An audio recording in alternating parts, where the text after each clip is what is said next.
오늘은 다윗의 찬송 대상과 그리고 내용은 무엇이었는가라는 제목으로 함께 은혜를 나누고자 합니다. 우리가 살펴보고 있는 이 시편 145편은 시편 107편에서 150편으로 편성되어 있는 시편 제5권에 속한 본문입니다. 제5권에서 마지막에 해당하는 146편에서 150편까지의 할렐루야 찬양시가 나오는데요. 바로 그 바로 앞에 있는 초입 혹은 이 할렐루야 찬양시로 들어가는 연결고리라고 보는 게 오늘 본문인 145편에 해당합니다. 마침 지난주에 보았던 말씀이 시편 제3권에서 유일한 다윗의 찬송시였는데 오늘 본문은 5권에 있어서 다윗의 마지막 찬송시이자 시편 전체에 있어서 마지막 다윗의 찬송시라고 말할 수 있습니다. 다윗은 오늘 이 본문을 통해 우리가 누구에게 어떠한 내용으로 찬양하며 나아가야 할지를 선명하게 가르쳐주고 있습니다. 제가 바라기 원하는 것은 우리 참사랑교회 성도님들도 다윗의 시편인 145편이 성도님들의 삶의 시와 노래가 되어 그와 같은 은혜를 풍성히 누리게 되시길 예수님의 이름으로 축복합니다. 아멘. 다윗은 이 말씀을 시작할 때 원어로 이렇게 말합니다. 내가 주를 높입니다. 나의 왕이신 하나님이여. 다윗은 자신의 찬송의 대상이 누구인지를 명확히 하면서 시작합니다. 그분은 나의 왕이신 하나님이시며 내가 나의 왕을 높이고 또 주라고 말하죠. 주의 이름을 송축한다 라고 이렇게 고백합니다. 다윗이 이와 같이 찬양하는 것은 여호와 하나님은 자신의 왕이시며 주이시기 때문임을 천명하고 있는 것입니다. 여호와는 하나님이시고 왕이시며 또 높이고 높인다는 것을 거듭해서 말하는 겁니다. 여기서 송축하다라는 단어는 구약에서 드물게 등장하는 단어로 역시나 높인다는 뜻입니다. 그리고 높이고 송축한다. 이 말은 높이고 높이겠다라는 것을 계속 반복적으로 표현하는 겁니다. 그가 하나님을 찬송하는 것은 다른 어떤 이유가 나오기에 앞서 그분이 바로 하나님이시기 때문임을 오늘 말해주고 있는 겁니다. 다윗이 하나님을 왜 찬양한다고요? 왜 높인다고요? 그분이 누구시기 때문에? 하나님이시기 때문에. 그리고 그 하나님을 어떻게 모신다고요? 나의 왕, 나의 주, 나의 왕이고 나의 주로서 모시는 그 하나님은 지극히 높은 분이시기에 높이고 높이며 높인다라고 지금 찬양하고 있다는 겁니다. 우리에게 있어서도 하나님을 찬양하고 그분을 높이는 이유가 다른 것이 붙기 이전에 우리에게 무엇을 해주셨기 때문에 라고 말하기 이전에 하나님은 하나님이시기 때문에 그분의 존재 그 자체만으로도 높임받기에 합당하시기 때문에 우리는 그와 같이 하나님께 영광 돌리며 하나님께 나아가는 백성 되어야 할 줄로 믿습니다. 하나님을 찬양하며 높이는 이유가 다른 것이 없다고요. 하나님은 어떤 분이시기 때문에? 하나님이시기 때문에. 하나님 그 존재 자체 그 하나만으로도 그분은 영광 받으시기에 합당하다는 겁니다. 나의 일이 잘 풀리고 나의 자녀가 잘 되고 원하는 대로 기도가 응답되어서 하나님을 찬양하는 것이 아니라 만약 이런 것들이 조건이 된다면 이 조건들이 막히면은 곧장 이것이 원망으로 바뀔 수 있는 것이죠. 그런 것 때문이 아니라 그분이 나의 하나님이시기 때문에 높이고 예배하는 성도님들 되시길 예수님의 이름으로 축복합니다. 아멘. 다윗은 왕이신 주를 높이되 어떻게 높였는가? 따라해 봅시다. 날마다 높인 겁니다. 그리고 다윗에게 있어서 이것도 부족했습니다. 바로 이어서 뭐라고 말합니까? 영원히. 따라해 봅시다. 영원히 주를 높일 것이라고 거듭 고백하고 있는 겁니다. 다윗이 이처럼 찬양하는 것은 누가 시켜서 하는 것이 아닙니다. 그 속에서 터져나오는 기쁨의 탄성이라고 할 수 있는 것이죠. 사랑하지 않는 이에게 사랑한다는 말을 억지로 시킨다 한들 그가 몇 번이나 할 수 있겠습니까? 계속해서 하고 또 할 수 있겠습니까? 그러나 그가 하고 그와 같은 말을 또 한다는 것은 그것이 진심이고 자발적이나 못해 지금 다윗의 심령을 압도하고 있다는 겁니다. 다윗의 심령을 누가 압도하고 있다고요? 하나님께서 그의 심령을 압도하고 있기 때문에 하나님에 대한 이 고백들이 나온다는 것입니다. 사랑하는 성도님들, 이 압도할 것이 많은 세상 가운데 성도님들의 마음을 다른 것에 내어주는 것이 아니라 하나님께 내어드리는 그와 같은 은혜가 있으시길 예수님의 이름으로 축복합니다. 그래서 다른 어떤 것들이 압도하는 것이 아니라 하나님이 압도하고 있기 때문에 여러 상황이 닥쳐와도 여러 문제가 닥쳐와도 하나님이 나를 압도하기 있기 때문에 하나님께 감사하고 찬송함으로 하나님께서 그 일에 대해서 구원을 베푸시는 또 그와 같은 구원을 경험하고 바라보는 우리 성도님들 되시길 예수님의 이름으로 축복합니다. 다윗이 이와 같이 고백하고 또 고백한다는 것은 그 중심에서부터 솟아나는 샘과 같이 터져나오는 고백이라는 겁니다. 하나님은 다윗의 삶의 원천이요, 힘이요, 위로요, 삶의 소망 자체셨습니다. 그리고 우리도 그와 같이 되길 원합니다. 왜냐하면 하나님 말고는 무제한적인 분이 없어요. 예를 들어서 돈이 나의 위로, 나의 원천, 나의 소망이다? 그것이 없어지면요. 나의 자녀가 나의 삶의 원천이다. 자녀가 잘못되면요. 무엇이 어떻다? 유동적이고 가변적인 세상 가운데 그것은 우리의 진정한 원천이 될 수 없다는 겁니다. 그러나 하나님은 불변하시며 하나님은 무한하신 분이시기 때문에 우리의 원천이요 우리의 근본 되시는 줄로 믿습니다. 사실상 여기에 나와서 예배하는 우리도 같은 이유에서입니다. 세상 사람들이 볼 땐 저 사람들이 뭐하고 있는 것인가 라고 고개를 갸우뚱할 수 있습니다. 더구나 고리타분한 듯 들리는 그 오래된 유대인들의 경전을 읽고 그 말씀을 들으면 무엇이 나아지겠는가라고 손가락질할 수도 있습니다. 그러나 우리는 그저 수동적으로 어떠한 말씀을 듣기 위해서 이 자리에 모인 자들이 아닙니다. 우리는 예배를 통해 하나님을 높이고 높이되 지금부터 영원토록 높이기 위해 우리를 창조하신 그분을 알고 우리는 능동적이고 적극적으로 예배하기 위해 이 자리에 모여 있는 줄로 믿습니다. 오늘 우리가 이 말씀을 더 살펴보기에 앞서 이 고대 근동 사람들이 인식한 그럼 이 왕이 어떤 분인지. 다윗은 왕이에요. 근데 자신의 왕으로 지금 누구를 모시고 있죠? 하나님 모시고 있어요. 그럼 왜 그는 그렇게 했을까? 고대인들에게 있어서 왕은 어떤 존재일까? 우리 그들이 생각하는 그 입장을 지금 잠깐 좀 생각해 봤으면 합니다. 이 고대 문서들의 자료를 보면요. 특별히 이제 수메르 쪽과 함무라비 법전과 그때 당시 이제 함무라비는 옛 바벨론 혹은 고대 바벨론이라고 부릅니다. 이 고대 근동 지역에 있던 이런 문서들을 보면 왕에 대해서 나오는데 왕은 단순히 행정의 책임자가 아니라고 말하고 있습니다. 고대의 왕은 그 이상의 존재였던 거죠. 고대에서도 좋은 왕이 통치를 잘한다는 것은 굉장한 그 어떠한 이상의 의미를 품고 있다는 겁니다. 당시에 제대로 된 왕 한 사람이 좋은 성품과 좋은 통치는 백성들의 생존과 그 다음에 그 나라의 모든 질서와 그 땅의 정의와 그리고 풍요와 안전과 이 모든 것과 직결되어 있었다는 겁니다. 이것을 좀 더 풀어 몇 가지로 얘기해 보면 이렇습니다. 첫 번째로 고대의 왕은 질서를 세우는 자였습니다. 고대는 지금처럼 제도가 촘촘하지 않았습니다.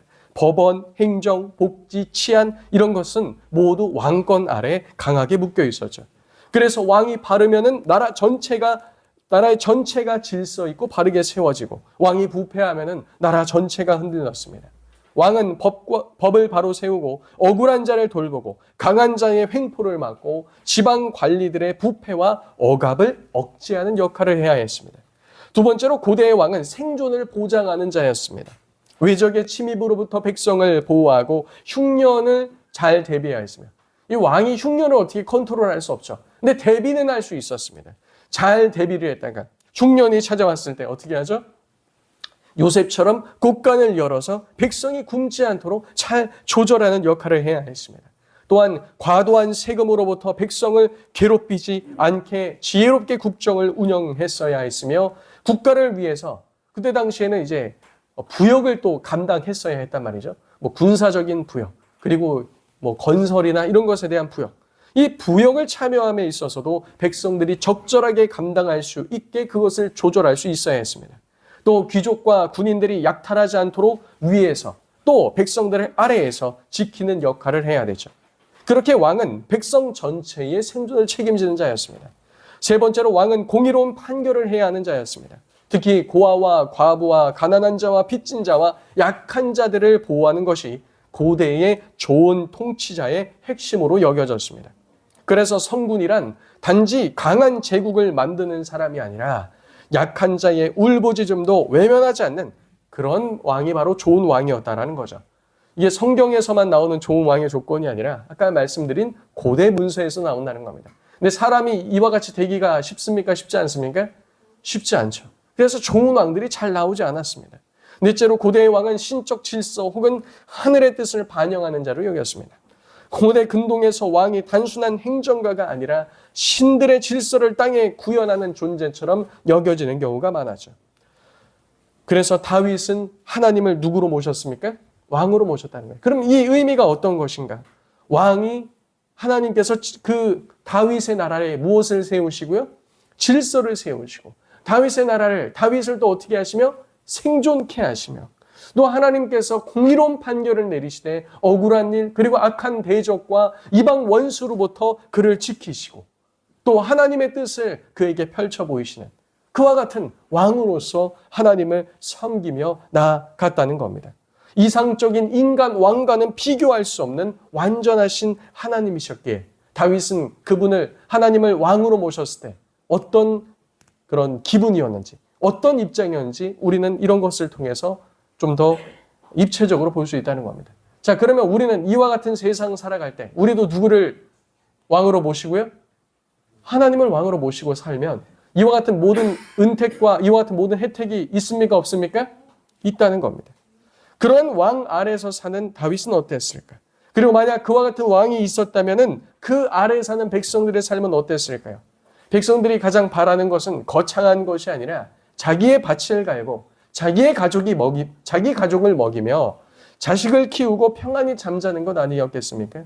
세금과 노역으로 인해 큰 걱정이 없고 사회가 질서 가운데 안정됨으로 치안과 국방이 강화되고 토지나 재산이 함부로 빼앗길 염려가 없으며 또 억울한 일을 당해도 그 재판이 제대로 이루어지기 있기 때문에 억울한 일 당한 사람은 그래도 해결의 소망이 있고 그리고 잘못된 사람은 내가 이러다 처벌받는 거 아닌가 라고 두려워할 줄 아는 그와 같은 희망이 있었을 겁니다.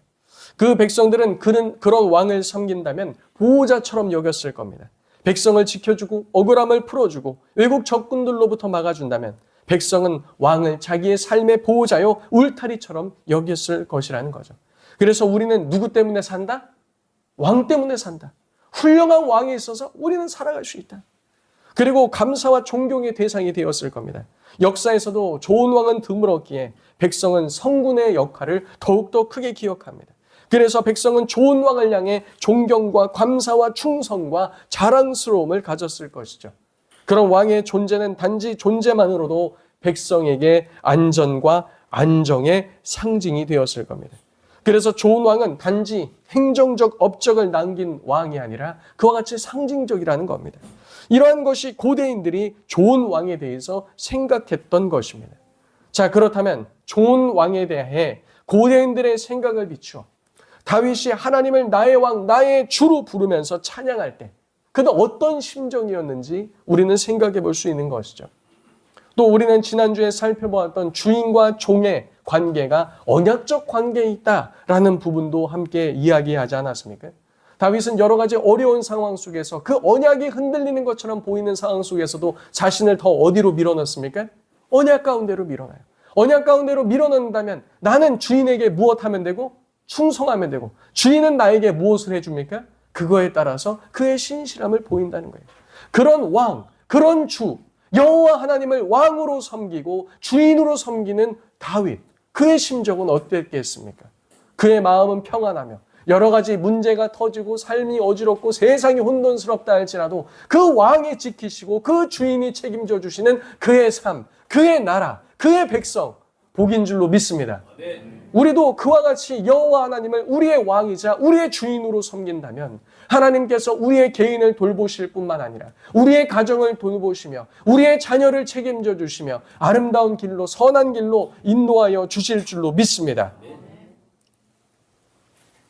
서론에서 언급한 왕의 모습은 그 모습이 아무리 완벽해 보인다 할지라도 하나님과 어찌 비할 수 있겠습니까? 그 완전하신 하나님께서 다윗의 하나님이시고 주인이시라면 무엇을 더 붙여서 설명할 필요가 있겠습니까? 이제 다윗은 개인의 찬양에서 넘어가서 공동체적 찬양으로 이끕니다. 개인의 찬양이 145편 1에서 3절까지라면 4절부터는 공동체적 찬양으로 인도합니다. 그 내용이 4절부터 나옵니다.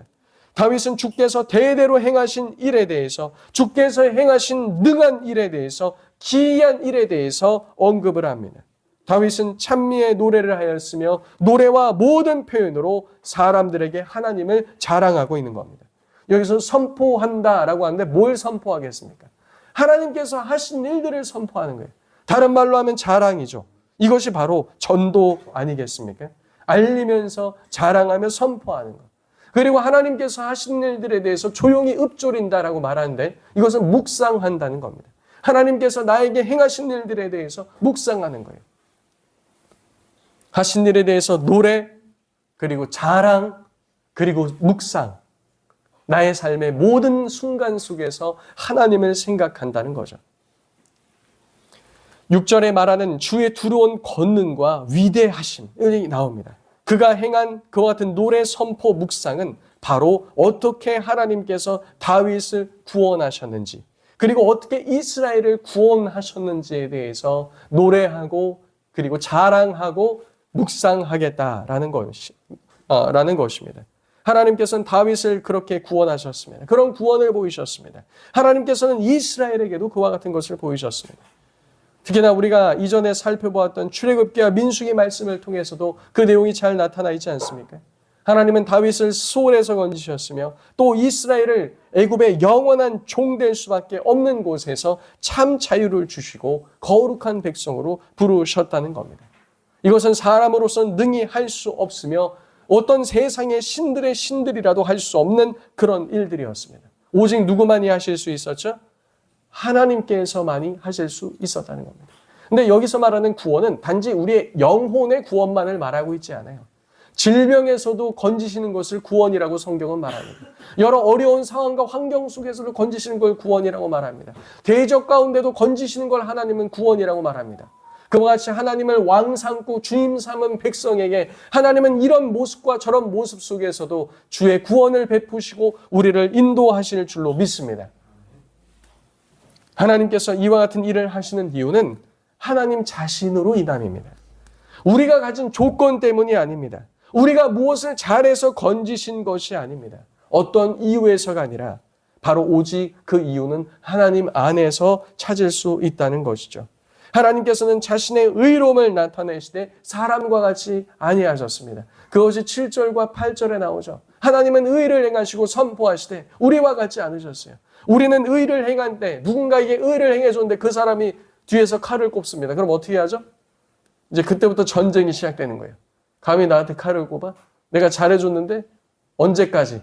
그가 없어질 때까지, 좌절할 때까지 막 그렇게 한다는 거예요. 하나님은 그렇게 하지 않는다는 겁니다.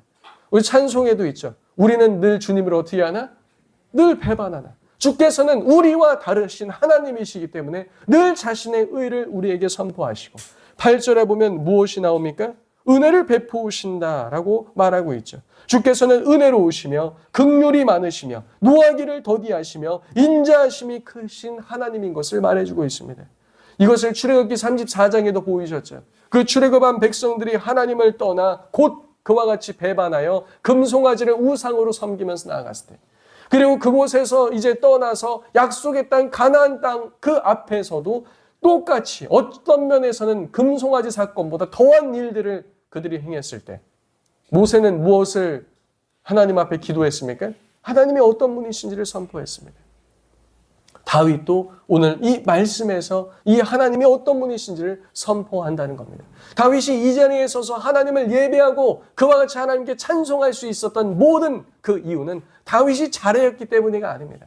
다윗이 늘 주와 함께 단지 동행했기 때문이 아닙니다.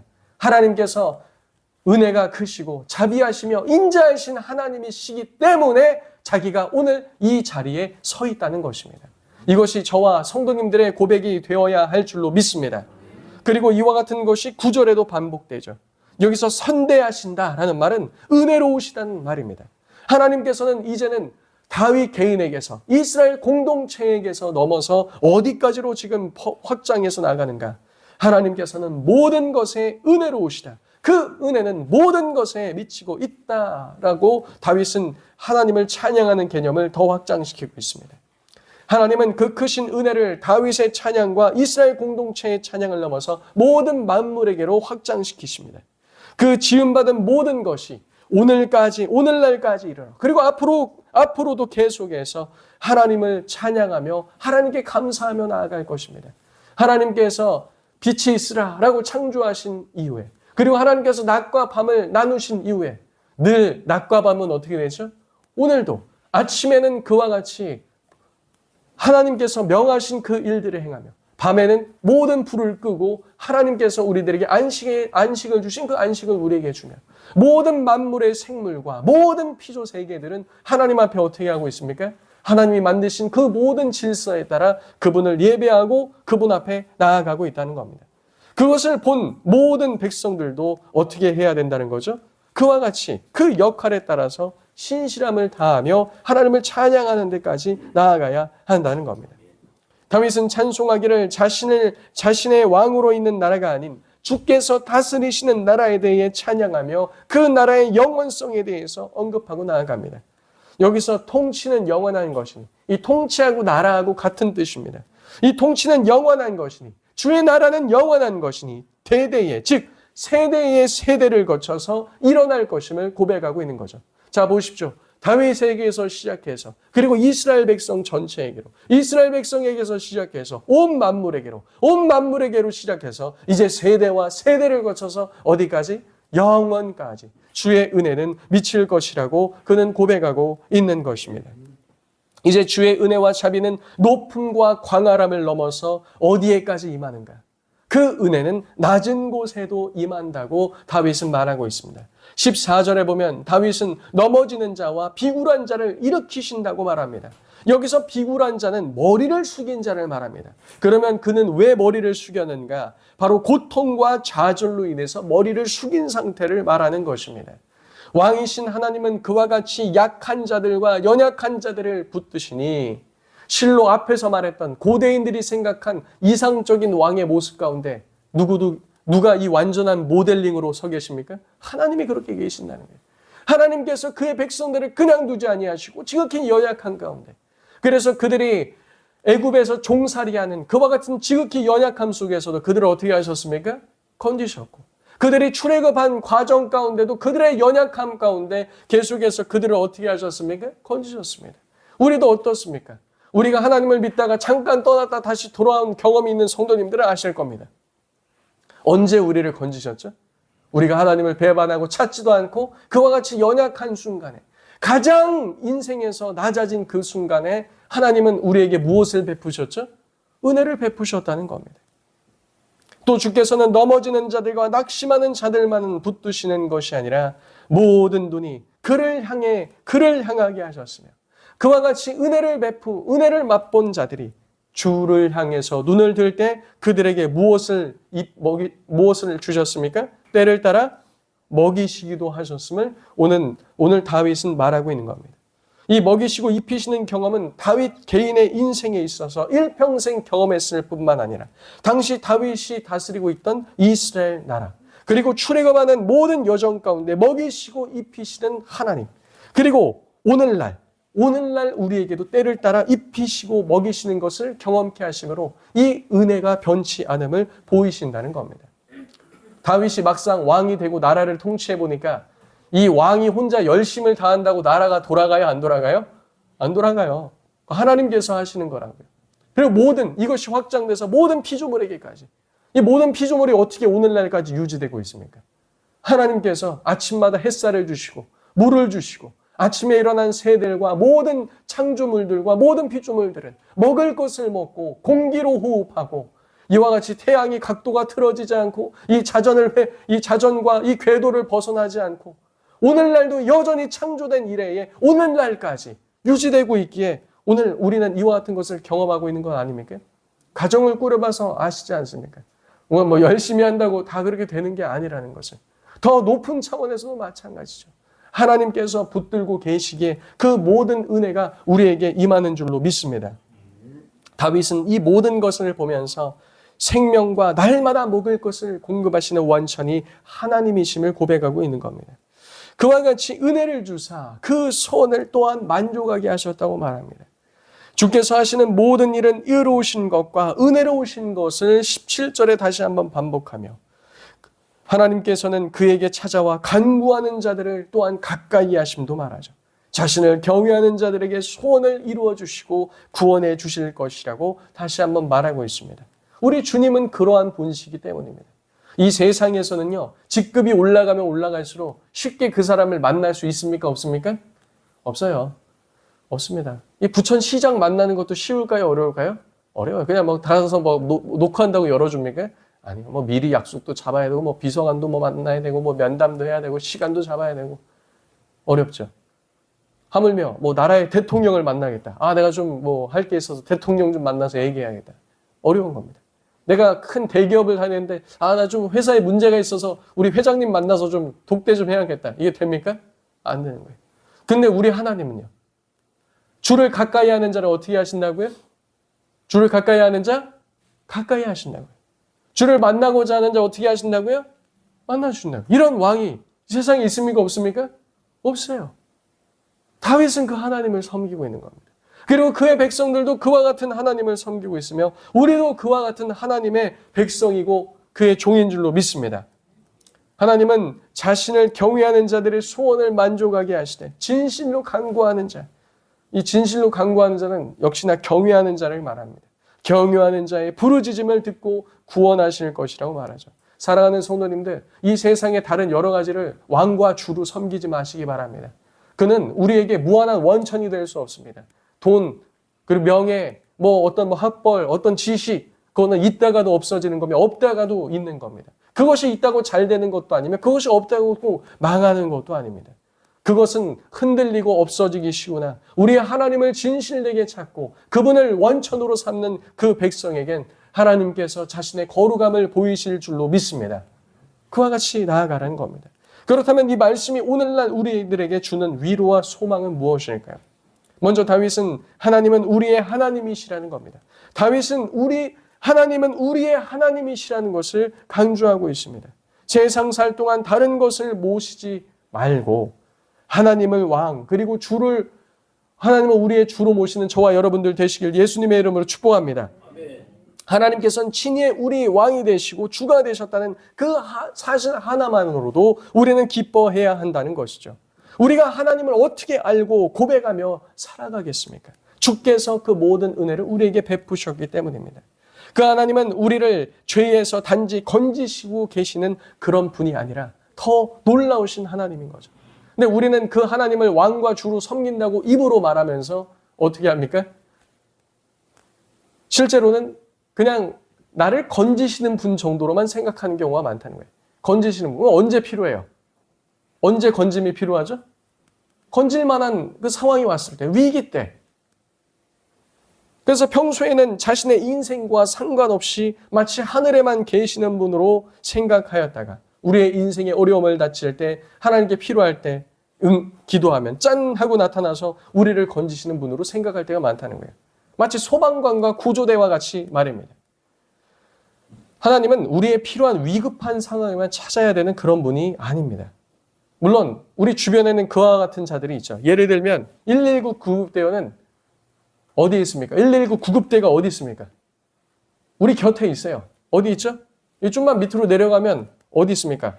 역곡 삼동 동사무소 옆에 이 괴한 119 이 소방서가 있어요. 위로 좀만 올라가면 어디 있죠? 범박 힐스테이트 있는데 거기에 범박 119 소방서가 있습니다. 늘 우리 곁에 있고 필요하면 어떻게 하면 돼요? 119 하면 어디서 응답해요? 중앙소방청에서 응답해서 이렇게 뿌려줘가지고 다 응답을 해주고 필요하면 출동도 해주고 그렇단 말입니다. 그러나 평소에 우리가 그 소방대원하고 교류를 합니까? 관계가 있습니까? 없단 말이에요.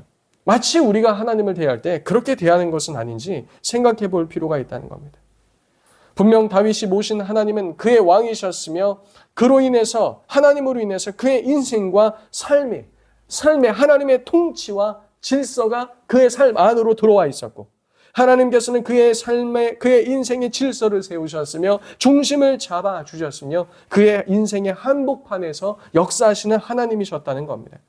더 나아가 그 왕은 다윗의 생존, 그 하나님은 다윗의 생존을 보장하셨습니다. 다윗이 집에 있든지 들판에 있든지 멀리 나가든지 전쟁터에 있든지 이방 땅에 머물고 있든지 왕궁에 있든지 어느 곳에 있든지 악인들의 손에서 보호하셨으며 여러 환난과 위기에서 그를 건지시고 돌보셨다는 겁니다. 그리하여 그로 하여금 또 환난과 위기에서 건지시고 보호하셨을 뿐만 아니라 그를 줄이지 않게 하시며 때로는 훈련하시며 성숙을 위한 훈련 가운데 무엇이 필요하죠? 고난과 시험을 주시기도 하였으나 피할 길과 감당할 힘도 같이 주셨다는 겁니다.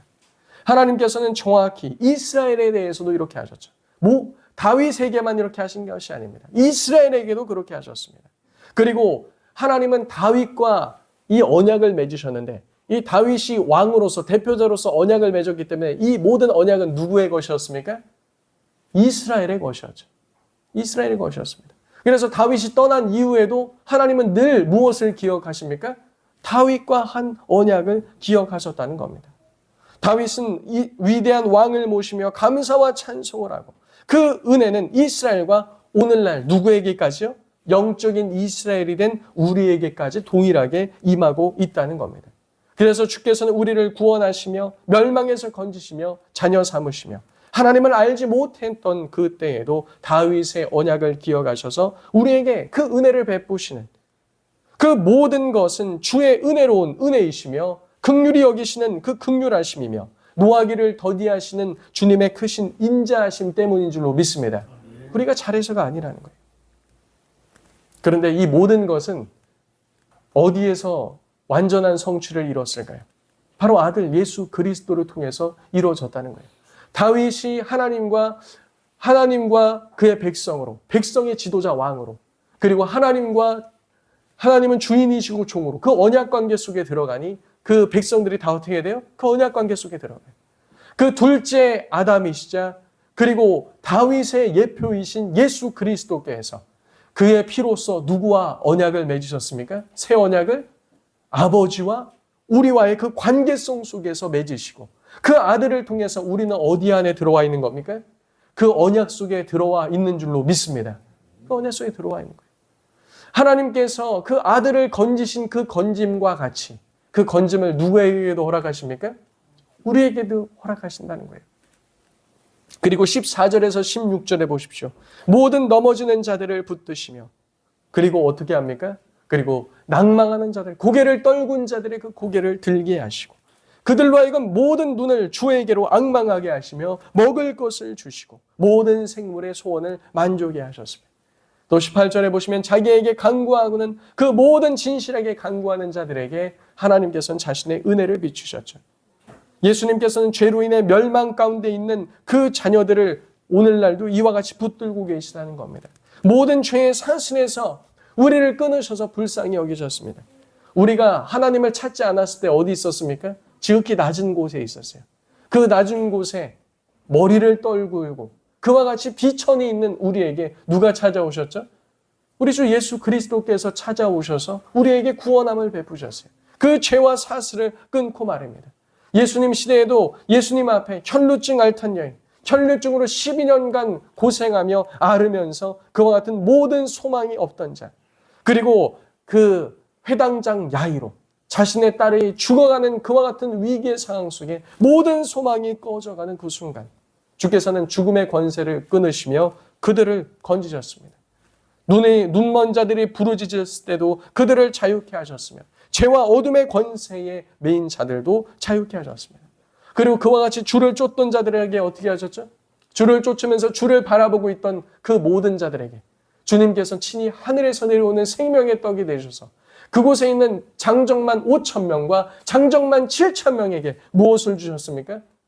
생명의 떡을 주셨어요. 하늘에서 내려오는 떡을 주시며 내가 바로 이 하늘에서 내려오는 생명의 떡이다 라고 하면서 육적으로 그와 같이 영적으로 굶주린 자들을 먹이시고 일으키셨다는 겁니다.